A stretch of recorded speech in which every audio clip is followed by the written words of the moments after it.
Hey, what's going on, guys? Alfa here, and welcome back to the Pitlane podcast, episode 97 today, to review the Singapore Grand Prix with the usual host, myself and Tom. Callum cannot join us, sadly, today, but to be fair, it's probably a good race to miss, not gonna lie. So, the Singapore Grand Prix wasn't exactly extremely amazing one. There wasn't chaos. I probably jinxed it by saying I was looking forward to the chaos before the race on Twitter, and it certainly wasn't anything like last year's Grand Prix. But it did mean quite a bit for the championship. Obviously, Hamilton, you would have seen, won, and as Ferrari put it, it was the boredom winner, which is another, 2 years in a row, Ferrari have done like a bit of a salty tweet after the Singapore Grand Prix. I think they're going to make a habit of it, maybe. But yeah, Hamilton won, Verstappen second, Vettel third. It means a lot for the championship, but since it wasn't a very insane race in terms of big talking points, we're just going to dissect it team by team here very, very simply today. So let's start off with Mercedes. Lewis Hamilton winning the Grand Prix, Bottas in fourth place. So in my mind, Tom, I tweeted out very jokingly in jest, congratulations to Lewis Hamilton for winning his 5th World Championship, because I think, obviously mathematically it's not over yet, but I think that's it for me personally. I think Hamilton's he's surely, if he doesn't win it in my mind now, he should just retire on the fact that how blown a 40-point lead. I don't know about you, but he's done a great job this weekend turning around a circuit that was quote-unquote a Ferrari track. Yeah, I mean, for me personally, I think he deserved it.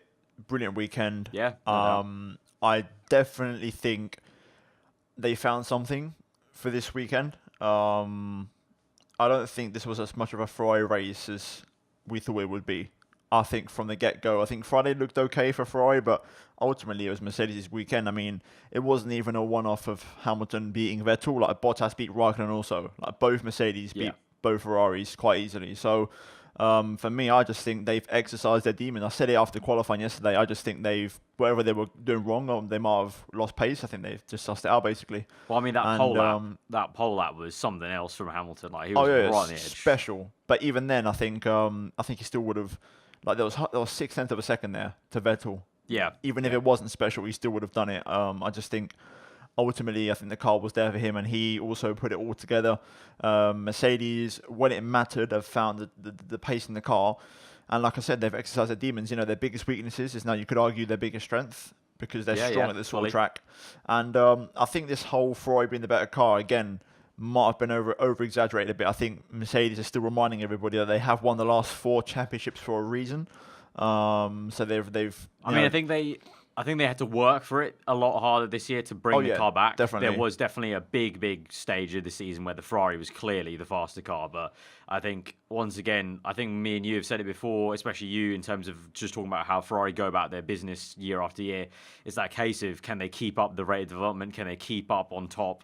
And I don't know if it's development or just fine-tuning the car, finding things to do with the car, because really neither team's brought major updates visually, but they've done work clearly behind the scenes. And again, Ferrari have just kind of wilted for the second time here. And surprisingly, Singapore is the place. Obviously, last year was quite a dramatic big swing with the way Vettel crashed out, obviously.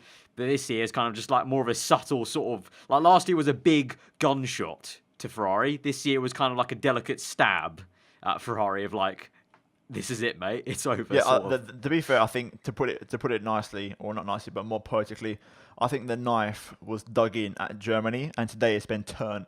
That's good. Yeah, that's a very good phrase. Yeah. For me, if you look, if you have to summarize the season in highlights, you cut to Germany in that moment when he got angry in the cockpit, when he binned it into the stadium section.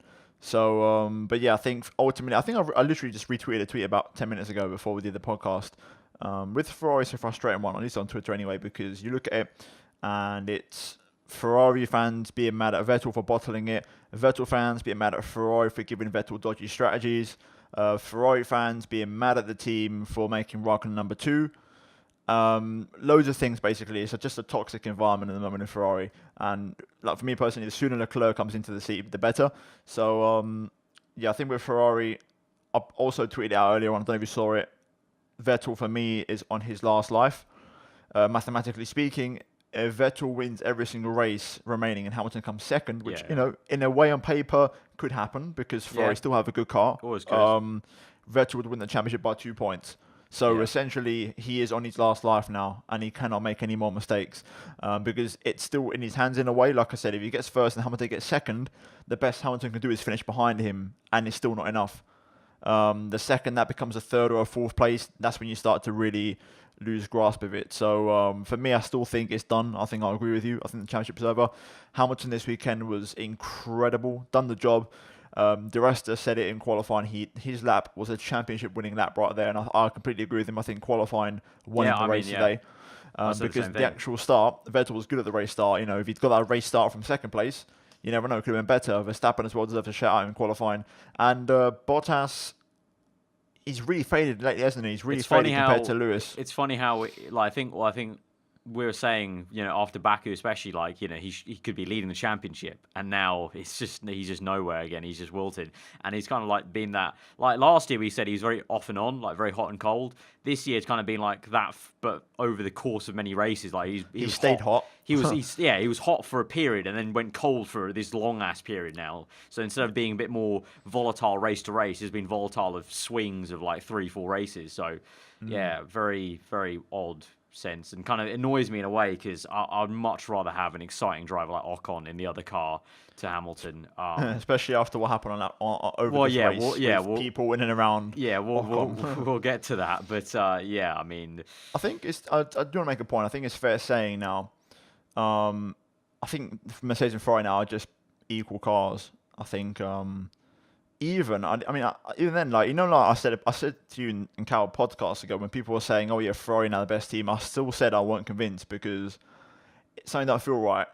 It just doesn't feel right. The same way I think this weekend before qualifying, I had I just had that bad feeling. The same way in Monza when Hamilton was chasing down Raikkonen, and after a few laps, you thought to yourself, Hamilton's got this, hasn't he? He's just got this because he's just controlling it. I had the same feeling again in qualifying. I was like, I think he's going to do it. I just think he's got something in the car. Straight after practice, Hamilton said the car felt great, got a lot of confidence. I can definitely mix it up with the big boys. And to be fair, that's what happened. At the moment, you could argue maybe in raw pace, the Ferrari's a bit faster, but the Mercedes is way more consistent, way better on its tyres, especially. That's the killer blow for me at the moment in the championship. Ferrari just cannot match Mercedes for tyre wear. They chew their tyres up in Spa realistically because Mercedes could definitely go longer in that race, as Hamilton proved by staying out on the super softs. Yeah. Again in Monza when Hamilton stayed out so many more laps than Raikkonen in that first stint, and again today when Vettel came in really early for the softs, the radio message in there, the double bluff with Hamilton saying I've got no rear tyres left, and then setting a couple of fastest laps. For me, I just think as a package, I mean, that, Mercedes but are also putting the work the last couple of races. The strategy was just awful. I don't know why Vettel was pitting that early and was not going on to softs. Oh, yeah. He went ultras, and it was just... I can understand their logic because I think what they wanted to do was... try and jump him, undercut. But it just I get wasn't that going because to work, though. He got to the end of the race, which was, again, a very Bahrain-esque race from lap 9 all the way on ultras. He did it. He got to the end, so he saved himself that pain of an extra stop in a way, and that's what he would have done to keep Hamilton and Verstappen behind. But again, it felt like one of them strategies where they were undercutting thin air again. Yeah, like all the way back to 2016 Hockenheim. Or something like that, or 2015 or so, whatever it was. Yeah, just like Hamilton extended the gap with that strategy because he had cleaner air, Vettel had traffic. And it was like as soon as what was it on Channel 4 they're doing the commentary and they're kind of like, okay, so there's there's the traffic car, where on earth is Vettel as Hamilton comes down the pit lane? Oh, there he is. Oh, it looks like he's extended the gap. It was just sort of that moment where I went, oh, that's just embarrassing, isn't it? That's just actually embarrassing for Ferrari in terms of how's that actually happened. And then then Verstappen jumped in as well, which was even worse. That was especially after turning the knife again. Especially after him as the driver did the work to overtake him, and then it was undone by the strategy. Yeah, that sucks. I mean, at the end of the day, we've seen a couple of dodgy strategies in the last 2 or 3 races from Ferrari. People I remind people like to throw a lot of shade at Mercedes. Mainly Hamilton fans because we did as well. To be fair, we did. To be fair, we threw a lot of shade, but the difference is, like I said, with the car as well, they've worked on it, and their strategy work, they've also worked on it.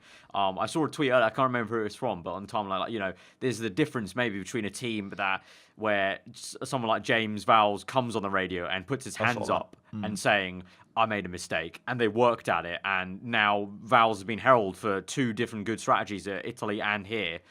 And Ferrari was, I think the end of the tweet was, Ferrari's still that kind of team where they've got too many egos in the kitchen of like, oh, yeah, this is going to definitely work. And, oh, no one's at fault. We're a team. We're still, no one's being held accountable for these little mistakes here and there. It's just... For me, they got it wrong in a sense. I think today was...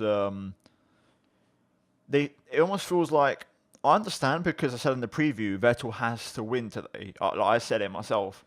And it felt like they played their desperate card of, this is our last chance, we just have to go for it. But if they literally just stayed out a few more laps, cleared Perez, coming for the softs, they could have easily taken home a second place today instead of a third and, cut 3 points.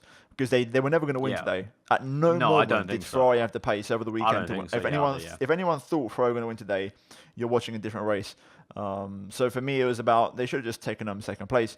They rolled the ultra soft gamble that they played that card of desperation of we might lose the championship here, we have to go for it, and ultimately Verstappen ended up coming out on top. So for me, it was all wrong from the get go. Interesting. There's a lot of tweets over yesterday as well. I don't know if you saw them or not. About the radio communications between Vettel and the team yesterday. Vettel really wanted to qualify on that ultra soft in Q2, but the team stopped him. Vettel said he could find half a second. That half a second would have comfortably got him through into Q3 on the ultra. Yeah. But the team just basically ordered him in to come in. And you look at it on paper today and you think to yourself, in hindsight, if they'd let Vettel do what he wanted to do, and that in itself could have paid off. That in itself is horrendous because the driver really, yes, he's an integral part, but at the end of the day, actually, he shouldn't be having to make his own strategy up in a way. Like, I know we do it on the F1 game because that's what you're meant to do because there's no engineer talking to you, but in real life, you are not employed to do that. Other people have got a full-time job to do that, of strategizing, actually running those numbers and not in a memey way, like actually doing the numbers and seeing what's going to work. And if your driver is giving the feedback of, I can find half a second, then believe in him and go, yeah, okay, cool. And if he gets it wrong, it's his fault. But they end up with this race. Now he didn't qualify on that tire. Something could have changed, and he could have, got that second place easily, or they could have done something different. And just. I'm not even that, like, I don't really care too much about Ferrari, like, as a team, really, but it's just kind of annoying because, again, a championship fight has faltered away, and it was looking so good for so many races, and now it's just kind of, like you said, the knife was in, and it's slowly been turned and turned and turned. This was like the final half turn to do with the full 360 turn of the knife and really put it in there. Just to drive a point. I mean, Eddie Jordan, Channel 4, I don't know if you saw that bit equal as well, saying this was the race where it ended. And it did. Fair play to Lewis. I think it's going to take a miracle now for Sebastian to do anything. Personally now, for me, it's a double-edged sword because, knowing who I support, I don't really want to see no driver get near to 7 titles. So for me, it's Vettel, Hamilton, both 4 each. It's the lesser of the two evils. And I've leniency towards Vettel because he drives for the team that I like more. Simple as that. I still don't really like Vettel. I've never have. I don't think I'll ever like Lewis. I'll respect the hell out of him. That's why I just want Leclerc. Get him in that car. He's got 0 championships. He's starting afresh. He's someone that I've liked. I can get behind from the beginning. And just watch him in that red car do business. We got a little tease today with him and Gasly having a bit of a scrap. That was potential cool. Red Bull versus Ferrari next year. But nice. I think final word on Bottas and Raikkonen. Very quiet race for the pair of them. Raikkonen back to his old self after a disappointing I found that weekend. very funny. I found that very, very funny that after such a weekend of getting behind him, he's nowhere. Yeah, just Raikkonen. That's So. And Ricciardo and Verstappen. We've basically been intertwining the top 3 teams. I mean, Verstappen, like you mentioned, did a great job in quali and in the race, just did a good job, did the strategy. I mean, like his engineer was saying, you're doing a great job, Max, you're doing amazing on the tyres, this is the strategy, we know the strategy, and they played it to a T to get second place. Ricciardo, very quiet in that race, had a bit of a weird one towards the end because, like, in the last stint when he pit, he was kind of had like a few moments where he would set a good lap and then he'd kind of fall back by 2-3 seconds and set another good lap and then kind of fall back a little bit. Very, very odd. He's had races like that in the past where he's popping in some fast laps here and there, but he's not consistent enough to catch up. And I really thought trying to clear some air, get some clean air. Yeah, maybe I thought at one point he was going to catch Raikkonen and Bottas the way they were getting held up by Hulkenberg, but just didn't come into fruition. Very, very quiet race, but nothing much really else. Ricciardo very much had a Van Dorn weekend. He's been having a few Van Dorn weekends now where he's just nowhere. This weekend, he said the car felt great, but when people started to find time in Q2, Q3, he just stayed there. Yeah. And Verstappen did a great race. He got driver of the day, controversial in my opinion, not deserved. Did a fantastic performance, don't get me wrong, brilliant performance. Verstappen's had Ricciardo on toast lately. Ricciardo, to be fair to him, his reliability has been piss poor ever since, coincidentally, he announced he's leaving the team. But in a way, I'm kind of, after today, I'm kind of just wanting the season to end. I don't know why. I think it's just, I feel like we're dragging out the inevitable of Mercedes going to win both championships again. No, I am the same way. Nothing's going to really change. I'm the same way. I'm excited for 2019 even more now. I'm ready for next year already. Like those front wings, and also just the changes, change, the drivers. just the change of the guards, just the difference of seeing what Gasly can do in a Red Bull, what Leclerc can do in a Ferrari. The only kind of constants, the ever boring Mercedes staying the same way. That's also why I've never been a huge fan of. I've had a lot of respect for Mercedes, but I've never been a huge fan of them as a team because even PR wise, they play it very, very bland a lot of the time. They do some exciting stuff. And Hamilton, recently, you guys will know if you've been with me on my channel for since the beginning, like 2012. You guys know I used to actually loathe Hamilton, but now I've grown to respect him quite a bit, especially what he does outside the sport. And but I mean, Merck's just very, very samey, which that's the only thing that I'll give him credit for. I mean, all his Tommy Hilfiger stuff is awesome. Like, I was gonna say and it's gonna. I know there's gonna be people calling us out like they did when we were praising him for Italy, but get over it. None of us here are Hamilton fans apart from Cal, and Cal's not even. I hate him. I despise him. Cal's like the least biased Hamilton fan you ever meet, but I respect him. Hamilton to go away.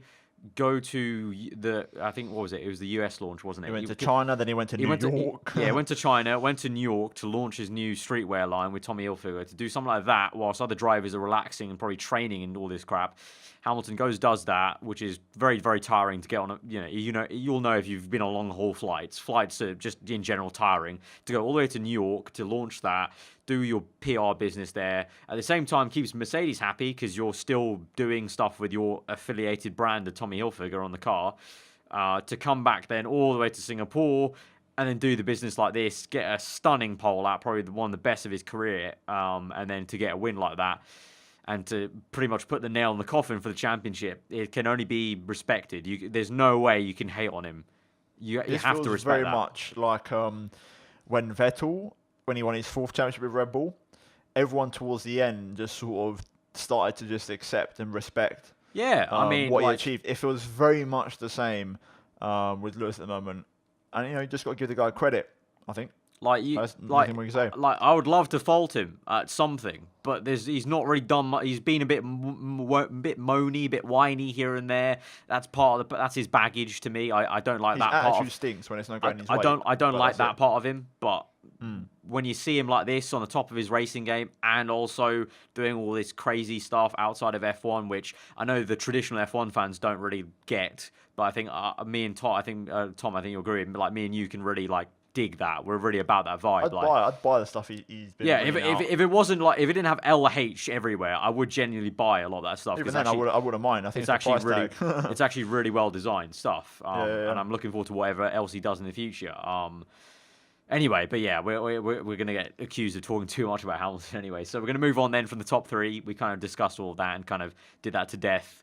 Probably inevitably discuss it next week, next race weekend when, we'll see how Vettel and Ferrari go. But on to the rest of the grid then. So Fernando Alonso, I know, Tom, you're going to be very, very happy about Alonso's performance in P7.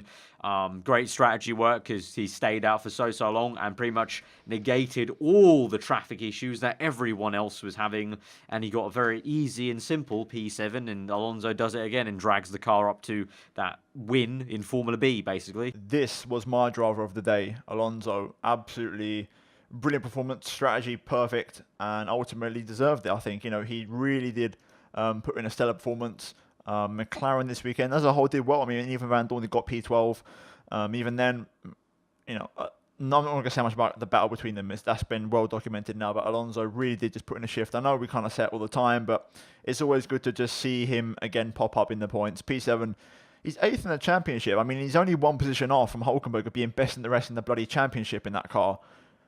You know, what can I say? I just think I've got a lot of respect for this guy. It's a shame he's leaving, but I can understand why. The car is what it is, where it is. He put in a great performance, and yeah, Van Dorn as well, P12. Still beat quite a few guys. Beat Gasly, Stroll, Grosjean, Perez, Hartley, Magnussen, Sirotkin and Ocon. So still a good performance from Van Dorn there, but Alonso still showing what he can do. And also, I thought it was quite a nice moment that fastest lap he put in as well. I thought that was quite a nice little... Yeah. You know, a phone lock screen kind of moment, Arif. Definitely. Definitely turn back the wheels of time. But Magnussen eventually got the fastest lap, which was quite ironically so close to Williams' actual qualifying time. That made me chuckle quite a bit. We move after Alonso then. Carlos Sainz in P8, Hulkenberg P10, kind of sandwiching Leclerc in P9. So the Renaults had a bit of a quiet weekend, to be honest, apart from Hulkenberg showing up, obviously, kind of behind that whole Perez and Sirotkin incident. Very, very quiet weekend. Didn't really see a lot of them in the race feed, like, really. He got done. Hulkenberg got done by strategy. He hurt from that getting inside the top 10 pounds to start on the hypersoft. Whereas Sainz benefited from starting 12th but starting on the ultra soft. Literally, Sainz and Alonso did a carbon copy strategy. They both went long in the race on the ultra, avoided all the shenanigans, all the battling, the blue flags. Well, I guess maybe maybe Sainz was behind Alonso, just taking some race notes. Like, okay, this is what I can do in the McLaren to do well. So taking some notes from his older Spaniard there, literally carbon copy. So I don't know, not much really else to say about Renault this weekend, but Sauber, Leclerc and P9. Ericsson at one point was looking good for maybe points until Hulkenberg eventually came along. But another solid shift for Leclerc. Like you mentioned briefly, Tom, it was really nice to see that little kind of, insight into maybe what we'll see, hopefully maybe next year or just in the future. That really nice switchback move on Gasly after a big lockup. Gasly tried something. Once again, Gasly does that a lot. This season, the Toro Rosso, it's been a pattern that it seems him is in his side of the garage love to try the bold, going long on the softest tyre strategy and trying to make it work. He has done a fair few times before. Didn't quite do it this time around because you saw it kind of went off the cliff towards the end. But yeah, good shift by Leclerc. Seemed a little done well. Even Ericsson done well. I mean, he got slapped in qualifying, 7/10, quite a big margin. However, he almost got points. He was going well. Yeah, I mean, the Sauber was just going for... I mean, at that point when both of them were in the top 10, I was kind of like just thinking, this is what, from other sides of things, the Raikkonen signing for Sauber doesn't seem kind of like, oh, you're taking the seat up. But for Sauber as like a team, if the car's getting that good and it's going to get better hopefully next year, it's going to be a good prospect to have a guy like Kimi, very experienced, getting that car consistently into points, because they're still trying to do a job to even overtake Toro Rosso in the championship. So to have that going into next year where potentially they make a step up is very, very exciting. But all round... I've heard Raikkonen's actually quite good at giving info and feedback like in the debrief. That's what I've heard. Apparently, he's not much of a talker, but when it comes to like debriefs and giving feedback, apparently he's not too bad. Like he's pretty decent at it, and that's why the experience, like you said, that experience factor really does come in for them. That's why I think it's actually a brilliant signing. I think considering the situation for them, their budget and what they can do. Yeah, and also it's good. It's a good feel as well because Kimi still has a lot of good friends from the olden days in Sauber still there at Sauber. So exactly, yeah. And also, like we said it before in the preview, it's a good fit because there's less PR, less spotlight, less pressure. All the things that Kimi likes, there's all the things that Kimi doesn't like, they're not there at Sauber, so he'll get a lot less spotlight, which I think that will also maybe help him with his on-track performances. So, I think he's got reasons to be happy there. Yeah, totally. Bit of a quiet one again for Toro Rosso, really. Obviously, Gasly had a bit of a showing, like I said, with that little move that Leclerc made on him. Hartley nearly got squeezed off into a wall. Did really well to not put it in the Armco barrier. Like, he literally went full lock and took his hand off the steering wheel to get that out and not hit the barrier when Sirotkin squeezed him out.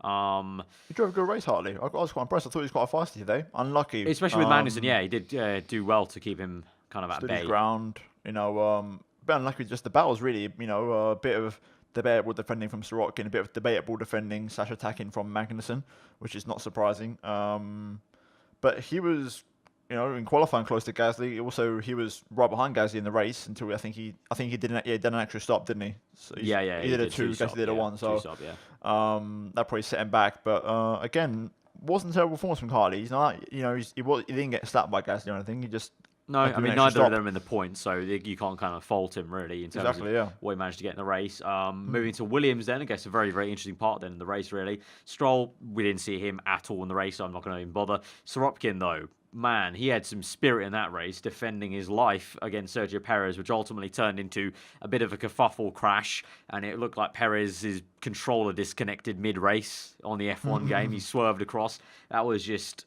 I think the entirety of F1 Twitter put their hand up to their face in a facepalm fashion as soon as that happened. It was just kind of like, what on earth? One in a bit. What is going on with that? But Sorokin, I really... I'll let you take this one because I think you're quite happy with this. So I'll let you... Yeah, because he came second last, but before that incident and before his little just kind of going down the order after that, because he clearly had damage, I loved his racing spirit of like defending his heart out in what is clearly a shite car, because Kevin Magnussen set a fastest lap that was only about 5 or 6 tenths off their actual qualifying time. So clearly that car was horrendous, but I loved his fighting spirit to keep Perez behind. I thought he did nothing wrong in that fight, stuck his ground, and even after that, stuck his ground with Grosjean during that little kerfuffle where Hamilton and Verstappen closed up quite rapidly. Grosjean was the one attacking him. Sorokin was just a sitting duck. I'm sure Sorokin was just waiting for the blue flag period, but then he had Roman sending one down the inside, so of course he's going to try and defend, and even then he did a great job. And both of us have said in the past that we're impressed by the way he talks in the presses about the team, and it seems like he tries to keep the team spirit as high as he can, as much as you can, in a team like Williams where it's a dog shite kind of car, so there's only so much you can do to up the morale.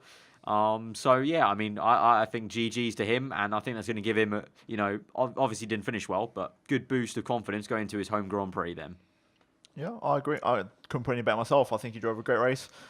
Unfortunately, finished P19, got that penalty, but yeah, he done a good job, and he's growing on me. Really growing on me. Also, this Williams car was this Williams performance was a testament to that Italy result was such a fluke, such a fluke. That car is still horrendous, and I don't think it's improving. Yep. I don't think so at all. But we're going to move on then to Force India. I mean, actually, we could gloss over Haas quickly. Yeah, we got Grosjean. Obviously, the biggest thing he did in that race was attack Sorokin on the blue flags, and ultimately that frustrated the hell out of Hamilton and Verstappen. But apart from that, I mean, he qualified so much better than Magnussen, but then just fell away. And kind of, I don't know, it's kind of weird because it looks like K-Mag didn't really gain much confidence going into the race compared to his qualifying. He was distraught by his quali. But Grosjean did a pretty okay quali and then just went backwards. So this was a classic Haas just disappeared. Bipolar weekend. They race, were nowhere this weekend. Like very bipolar. Not really much to say. It's another one of them ones where you can't explain their loss of pace, but they were just nowhere. It's not the first time. Won't be the last. Yeah, and then Force India. Well, let's get to that. I think I'll let you maybe take it now, Tom, about the Perez. Let's talk about Perez Ocon first. Lap 1. Ocon out the race straight away. Little love tap from Perez straight into the wall. More than just a love tap, mate. A bit more than love tap, but I'll just give the benefit of love tap. I'm not going to give no benefit here. Perez put his teammate right in the wall. He was just getting friendly. Go on. Let us know what you think. No, I mean I've personally never really liked Perez that much. I think he's got a bit of a nasty side to him. The same way I don't like Magnussen in that way. They just hate that. I understand you've got a bit of a ruthless edge, but there's ruthless edge and then having just incompetence to just do the basics right. Perez, for me, there's an angle off the start when he's from his actual onboard camera, and you can physically see how he straightens up the steering wheel and leaves it there for a solid second and a half before keep on turning, which knocked him into Ocon and put Ocon in the wall. Again, I think all the kerfuffles they had last season, they were all Perez's fault for me when they came together and came to blows. And again, later on in the race with Sorokin, Perez completely turned it into him. And it was side by side. I don't know what that was. That was literally like especially from the off-board angle, like them coming towards the camera. It was literally like you just go straight, mate. And what you've done is you just turned right, or I guess left from his perspective, left into him. Yep. Like I just don't know. For me, Perez is a dirty driver. For me, he always has been. Like even when he started in McLaren with Button, for me. yeah, it was fair racing, what you can say, but even then, you can just, for me personally, me from my experience, I can just tell when someone is just a bit over the top. And for me, Perez has always been just a bit too hot under the collar for me. And ultimately, today, when someone performs like that and they do that sort of thing, I'm just like, yeah, mate, you don't deserve no props from me. I'm sorry, you just dirty. I mean, yeah. As for Ocon, yeah, I mean Ocon, who's out of a drive, by the way. Just saying, just yeah, that one out. it's pretty. Yeah, it's looking pretty bad for him. You look at Bottas, you look at Perez, you look at Stroll. Yeah, I mean, it's like I tweeted out, I jokingly tweeted out, there was on the F1 Live before the race, Ocon was talking to Stroll, and I kind of just took the picture and captioned it, can you give me a seat next year? Because obviously, yeah, it's not looking great. There's been some choice words of Toto Wolff, which are quite hypocritical of him to say about there being some verbal agreements of Ocon, I suspect with probably the likes of Williams and Force India. Well, I think Renault was the one that was being referred to. Oh, yeah, and Renault. They commit to Ricciardo. Yeah, Renault, of course, yeah. But it's all verbal stuff as well, so that's not a binding contract. But Toto was getting very sassy about it, but at the same time, it's like a coin on the other foot, basically. So why didn't you promote him? It's a shame, really. But I hope to God that Ocon, it's a case of if he does have to sit out, He'll be back. I hope he gets signed as a reserve driver for Mercedes. And then it's literally a case of now that Ocon, I feel like Ocon has a bargaining power now here. He has leverage over Toto Wolff that I hope to God he's ruthless in his negotiation and he goes, right, I will sign a reserve driver Mercedes contract, but I want a clause in there that says the second you're going to axe Bottas, I get that seat. Yeah. I mean, even then, I think Mercedes still have bargaining power over Force India because they still supply them the engines, You can't forget Not anymore, though. Not anymore, I don't think. I think the Stroll money's too powerful now. Yeah, but you've got no engine, you've got no car. I don't think anyone No, but that's not. It's bargaining in a sense, but you're still actually technically you're a customer. You're just buying it. They do have some bargaining like that. I get what you mean, but like when you boil it down, it is actually you're just buying an engine. So it's kind of like to a point. Yes, there's bargaining, but then when you have Stroll money coming in, then literally your affinity with Mercedes becomes, I'm buying an engine off you, calm down. I guess so. It's just unfortunate, really. Very unfortunate. Just the way F1 works out, it's a shame. Just he'll be back. I'm not worried. I think he will be back. It's just a shame he's going to have to miss out a year. Listen, I think I don't know if you saw F1 about a video, like a live thing with Ocon on Friday. It's a 15-minute video. And there's basically questions on the YouTube live stream towards Ocon. And Will made some good points of look at Alonso. Alonso came in 2001 with Minardi. He sat out 02 and came back in 03. In 03, he won his first race, got his first pole. There's been a lot of drivers that have actually sat out. Yeah, Hulkenberg came into F1 2010, sat out 2011, came back in 2012 with Force India. Yeah. A lot of drivers have actually, more than you think, have sat out a year and have come back later on. So, I think it's not too concerning. I'd even say it's not doom and gloom, but then also the caveat is you wait one more year. George Russell's 1 more year experienced.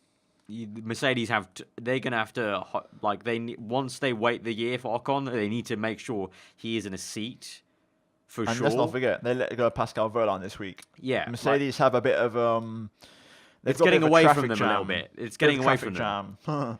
They have the opposite of Red Bull now. They have too many drivers in their stable, which was the problem Red Bull had back a couple of years ago. And it's just unfortunate, really. But that's the way the F1 cookie crumbles sometimes. But I think that's pretty much it then, Tom, for the Singapore Grand Prix review. I don't know if you have any kind of last points to add on, really, about anything, really, to any up and down the grid. No, I think it's worth mentioning in going back to the big team debate. I've seen so many tweets during this week about how Leclerc's going to rattle Vettel's cage. He probably will. I'm not saying he won't.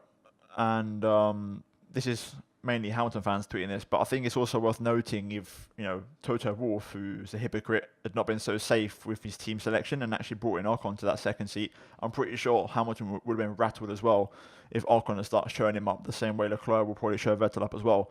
So I don't think it's a question of Vettel being a poor driver and Hamilton being better. I think they're both really good drivers, but at the end of the day, it's just a natural cycle of F1. When young drivers come up, the same way Verstappen's slapped up Ricciardo lately, I think any experienced driver is going to get shocked to the system. Yeah. I think people take the Ricardo Vettel 2014 seriously way too seriously in terms of Vettel's just a shit driver, and if a young one comes in, he's going to destroy him. I think people are forgetting also Vettel, what he has achieved. Yeah. And personally, I would like to see Hamilton again with a genuinely competitive teammate. People can say what they want. I still don't believe Rosberg was at that level. Sure, he won a championship, but that was down to reliability more than Rosberg's own doing. And Bottas just isn't as good as we all thought he was in the Williams car. So, I'd love to see someone like Alonso that level against Hamilton again. That'd be awesome. So, yeah. But all in all, a great weekend. I can't complain. And like I said before, I'm kind of now just wanting the season to end, really. It's just, I don't know. Kind of, yeah. I get what you mean, because I feel like we're delaying the inevitable with these results. No, it's because I think it's because literally it's almost like last year. It's literally that same things happens. Like, for fuck's sake, like literally we had a title fight brewing away for so long, and just in an instant of like 3 races, it's gone down the toilet. And so we're like, yeah, there's still races to win, and Ferrari could definitely still win any of these races coming up. But it doesn't really mean a hell of a lot now, because they have to go on the run of winning every single race left. And I just don't see that happening. And so that means that any race they do win, it's kind of like, okay, cool, great, you won. But, still... It's like, even if Vettel he wins the next 3 races, that's a 21-point turn. He needs to win a race. 19 behind. He needs, like, in Russia, or the next 3 races, he needs to win that race and have Hamilton come, like, 4th or 3rd. You need that 2 races like that. It's like the gap's that big. Like, okay, you get a 7-point turn from first to second. Like, is what I'm saying.